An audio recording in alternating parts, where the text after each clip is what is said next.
welcome back to my channel. I'm so excited for today's video because this is something that I personally struggled with. My dad actually struggles with joint pain a lot, so I've done a lot of research on joint pain in general, and this video was requested by one of my amazing followers on YouTube, Langwell21, and asked me to write about joint pain and muscle soreness. So this video is very close to my heart, and I'm so excited to share all of my knowledge with you guys coming right up. 3, 2, 1. Here we go! By the way, if you guys are new here, my name is Stephanie and my channel is all about healthy, sustainable weight loss. I've lost over 50 pounds. I've been able to keep it off successfully, and my passion is all shared with you guys on this channel. So if that's something you're into, please make sure you go give this video a like. First of all, go ahead and like it right now, please, and hit the subscribe button and hit the bell notification so you never miss a video from me. In this video specifically, we're going to talk about the cause and the reason behind joint pain. We're going to talk about how we can prevent it and how to cure it. So let's get right into this video. As you guys must already know, joint pain is very common when you're above the age of 50. It's caused by a lot of different diseases like lupus, gout, and bursitis. One of the reasons that I also wanted to focus today is the overuse of joint. If you are watching this video and you're trying to lose weight, you have to be mindful of joint pain because it is something that could hunt you down the road. So I want to give you some awesome tips to prevent you from experiencing joint pain like I did. Even though I just talked about so many different reasons that can cause joint pain, they have one thing in common. So if we take care of that one thing, we don't have to worry about joint pain so much down the road. So let's talk about that. For example, let's talk about the first one I mentioned, lupus. Lupus is an autoimmune disease when your body actually fails to reduce the inflammation in your body. The next one I mentioned was gout. Gout as a silent disease. It kind of attacks you out of nowhere. It is caused by dehydration and kidney issues. When you have gout, there's something called uric acid that builds up in your system and it crystallizes around your joint and it causes deformation and pain in your joint. It is a very serious disease. If you're not taking care of it, it could actually turn into gout arthritis, and it's very painful. The other one I mentioned is bursitis. Bursitis is actually caused by overuse of your joints, something that I may actually be suffering from. I don't know it because I haven't gotten tested, but that's something you need to be aware of because you use your joints a lot. There's a fluid around your joints. If you use it a lot, that fluid gets inflamed, and bursitis is basically the inflammation of that fluid. Now, if you actually take everything I said right now into consideration, the main reason of joint pain must be inflammation, right? Inflammation in your fluid, inflammation in your body, inflammation in your blood and veins and things like that causes joint pain, aside from being overweight. If you're overweight and you're having you have to carry a lot of weight every single day around and you're doing a lot of activity, that can also cause joint pain, and that's what my channel is all about. We're going to talk about a little bit later in this video, but in general, inflammation is something you need to be aware of all the time. Let's talk about inflammation a little bit. Since this video is focused on joint pain and we're talking about anti-inflammatory responses in your body, I want to touch base with you. If you guys have seen this video, I talk about how important inflammation is to our body. Inflammation is very important to your immune system because it helps your body protect itself from viruses and invaders. It also helps you heal from wounds and kind of replenish your skin and everything else. Now, omega-6 fatty acids are responsible for inflammation in your body, and omega-3 fatty acids are responsible for anti-inflammation in your body. Now we're going to focus on omega-3s in this video, but I wanted you guys to know how important it is to keep a ratio of 4:1 between omega-6 and omega-3. So 4 omega-6 and 1 omega-3. Unfortunately, the real American diet doesn't really include a lot of omega-3 fatty acids, but we have a lot of omega-6s, a lot of different cuts of meat and oils and fats. So I want to talk about how we can get omega-3s and how we can, in general, lower the inflammation in our body. Omega-3s also help your immune function. It helps your veins. It cleans up the leftover fats in your veins. So it's very important to your vascular health.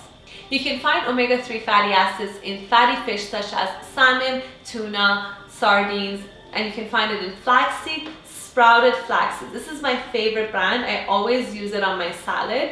I really recommend you guys get this one for sure if you can. And keep in mind the dosage of omega-3 fatty acids for a regular diet is that men have to have 1.6 grams and women are going to have a 1.1 grams per day. The next product I wanted to talk about, it does magic. It has the most anti-inflammatory effects that I've ever witnessed in anything natural that is out there. A lot of drug companies don't want you guys to know this. I was a person who always had to take Advil during that period of the month for women when you get your period. So I had to take an Advil in order to be able to go through the pain for a couple of hours.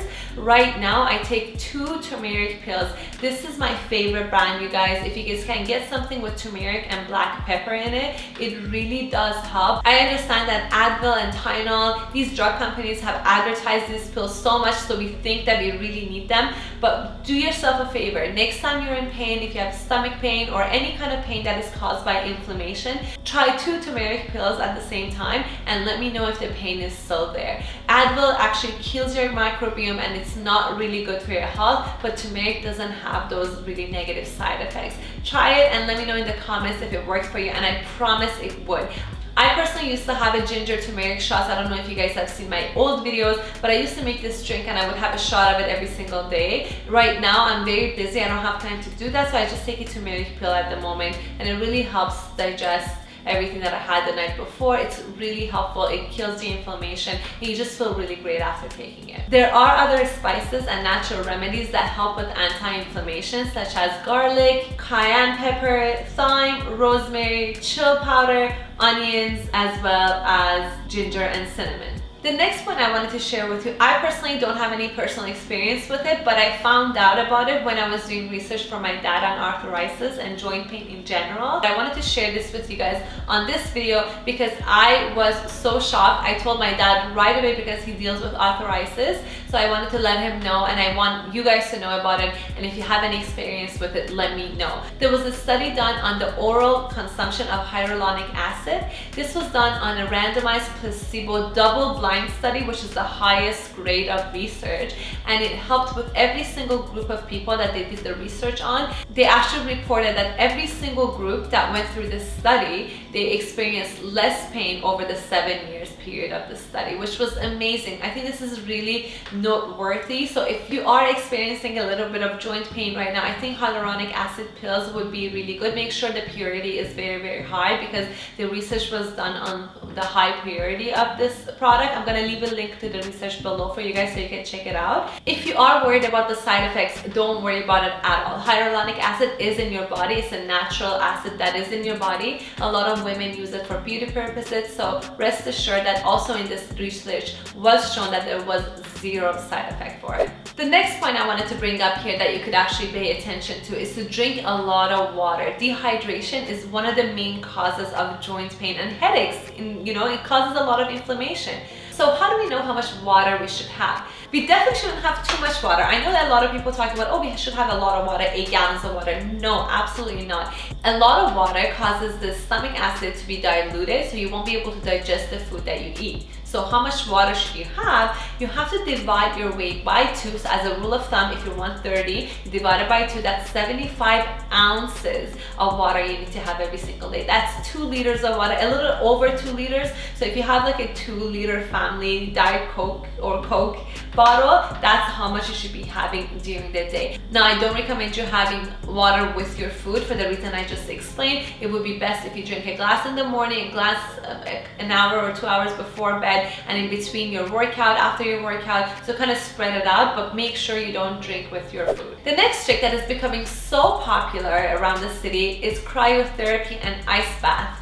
So these are methods that a lot of athletes use in the past to help them with joint pain and recovery. Now there are so many clinics around the world, and especially in Toronto, that you can just walk into. Cryotherapy is when you step into a cold room. Because of this extreme cold, the blood rushes towards your core, it causes blood circulation, and this has anti-inflammatory effects. It also releases a lot of endorphins and a lot of good hormones. That's why you feel great and energized when you actually step out. I Personally, I don't know if you guys have seen these videos. I practice a lot of cold therapy during winter time in Toronto, so I really do recommend that. Cold showers, ice bath, whatever that works for you. I think it's very important to include that on a monthly routine for yourself for sure. As my last point, I wanted to touch on a point that I mentioned earlier, weight loss. It's very, very important. If you're heavy and you're overweight, your joints are not going to be able to carry that around all the time, especially if you're trying to be active and healthy. You know, you are carrying this extra weight around and it's a lot of pressure on your joints, so over time it will add up. You might not notice it now, but at some point it might actually kick in.